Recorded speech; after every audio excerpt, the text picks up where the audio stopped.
Hi, this is Cool Hand Mike. I'm going to explain a bit about this, the Revenge of Shinobi game. So the main reason why this Taz is so much faster is because it uses multiple directions at the same time. Like different directions that you normally can't do with a controller, such as up and down, or left and right, or all four at the same time. Now these have a lot of different effects. They can transition into other states. Uh, One of the main things to do once you're in a state is you want to continue that state, which you can do by holding opposite directions, such as up and down or left and right. And there's basically a couple base states that I think of it. There's where you have no kunai, there's ones where you have kunai, and then where you have kunai and the power up. When you have the kunai and the power up, things get more interesting. Because when you don't have kunai or the power up, some of those combinations don't do anything. Now, one of the two important tricks that you can do in this game, like two of the important finds, was the mid-air kunai throw to the left, which is all the directions at once while you're in the jumping state. But not when you're near the top of the jump, which is unusual. But what that does is it puts you into the walk state while you're in the air. So you can essentially chain that and then get to extremely high spots in the level. In this stage, you probably saw some unusual movement, which is part of holding the state.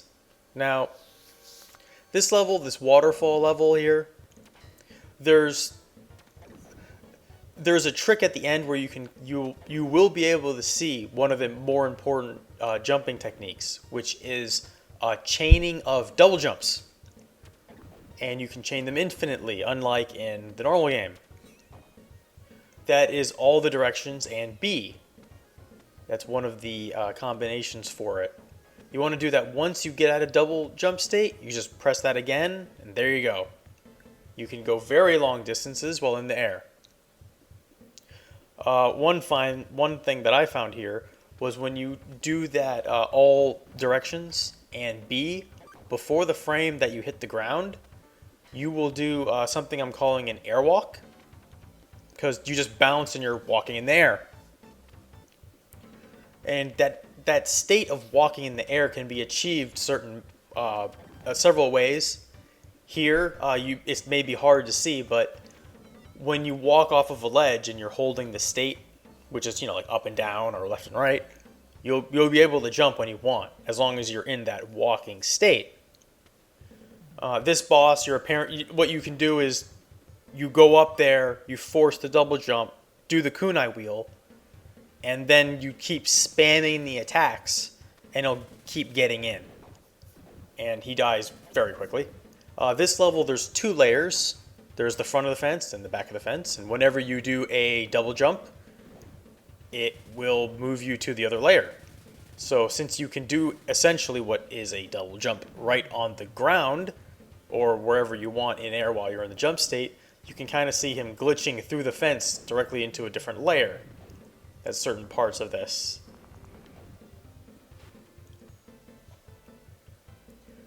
Now, this this airship or ship or whatever level this is, it's quite straightforward. The main trick is at the end here, you use one of those airwalks and you can go straight up.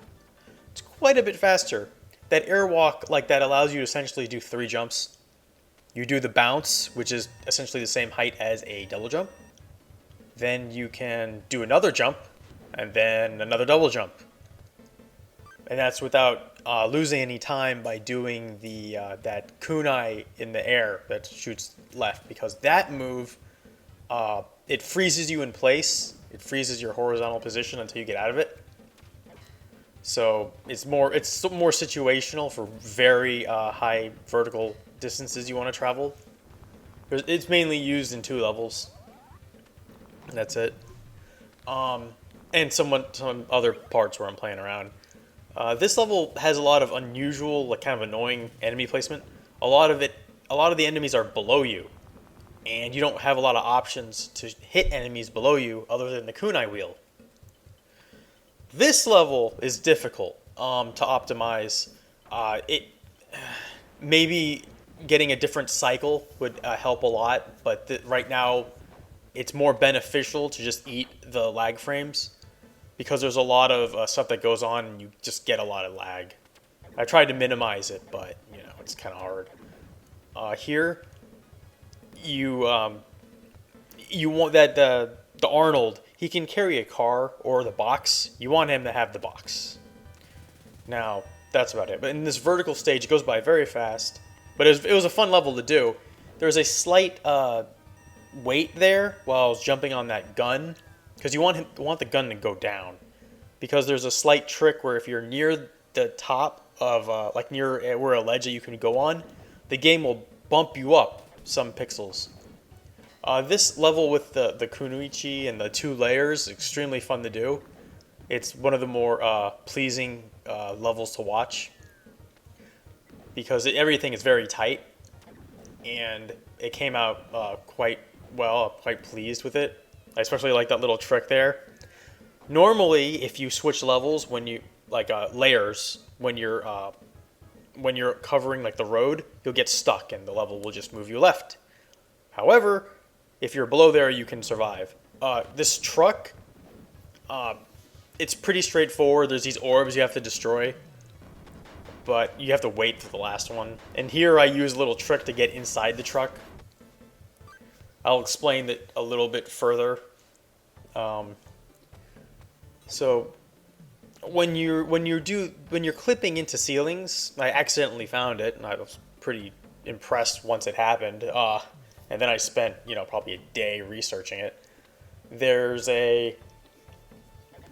You're essentially forcing the character's upper body into the ceiling.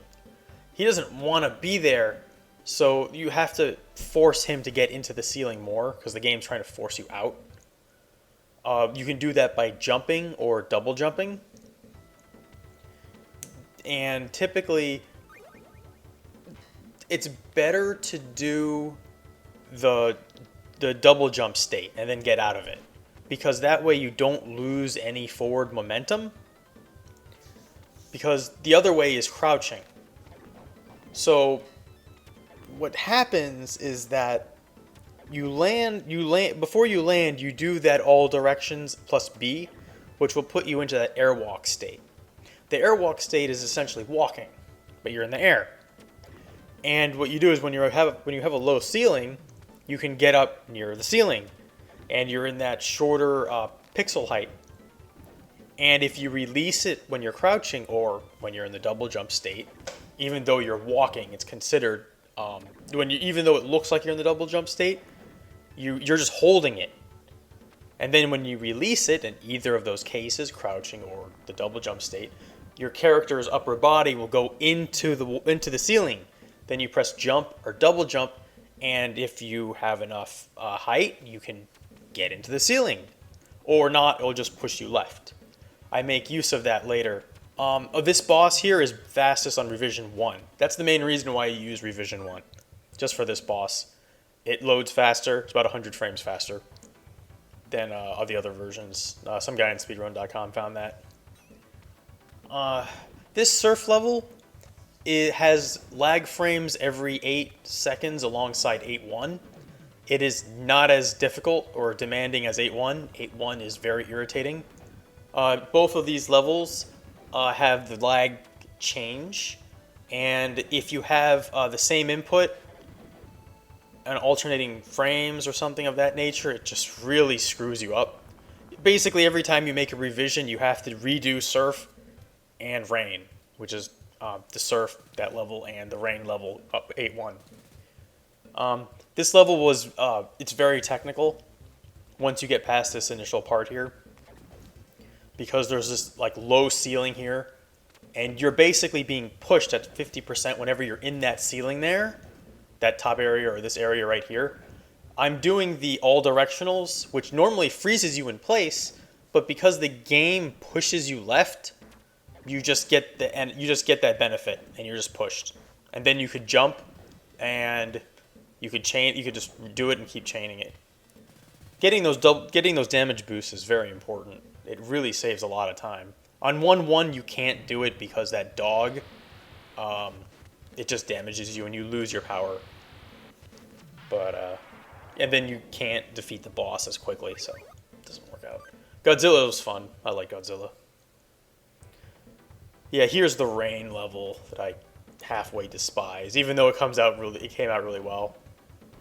Because those fireballs are very irritating because they can block you if you're in a bad cycle. And then you don't get, you can get a lot of extra lag, and it'll also prevent you from getting this nice little pickup here. So there I did a little double jump in between the machine gun bullets, and over here I do a little dancing in between the machine gun bullets, and there's a frame or two where I'm actually blocking them. Now here you'll see a very large skip in this level. This level is basically one big map, and the exit is on the bottom right. Oh, there you saw a little input reading from that guy. You can also chain that instant kunai, the all directions, and shoot super fast left, which is of course hardly of any use to any boss because all the bosses are on the right, or they have like a stun, like invincibility frames. You can't. The only boss I think that you can do that on is the Disco Ninja, but here this guy Zed.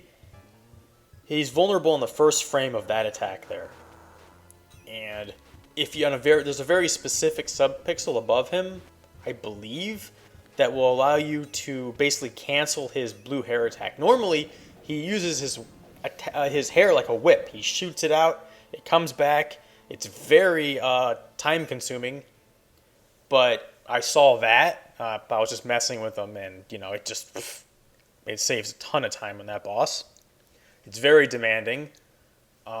Theoretically, I guess it's one frame every time, but I think I averaged around 2 or 3. I think I got 1 frame hair once in that.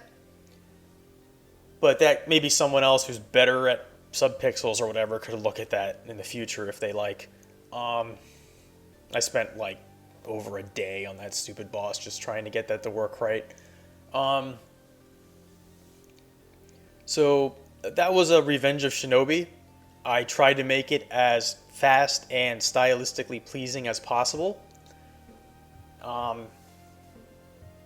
And thank you to everyone that helped and gave feedback and all that. If you enjoyed it, give a thumbs up or give a yes or leave a comment. All that is greatly appreciated. And for my next couple of projects, maybe I'll do something a little more glitchy too. Some of them are not going to be as glitchy, but they'll be fun. They'll be fun. All right, until next time, thank you for watching.